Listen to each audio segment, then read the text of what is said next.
يا سلام على قمة جدة السعودية، ويا سلام على بشار ابن الأسد الأمور الطاهم الطيب الحبوب.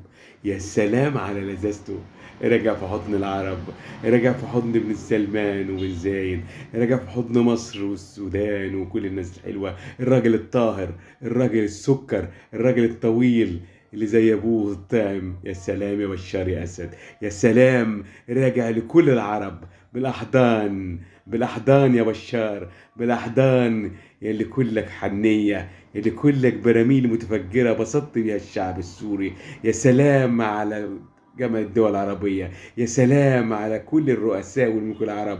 ناس أصال، ناس حلوين، ناس طاهمين، هم دول الحلوين. القمة العربية بجد. يا سلام يا ملك فيصل، يا اللي أنجبت باقي الناس الطاعمين بن سلمان الطاعم وسلمان العسل وخليفة بن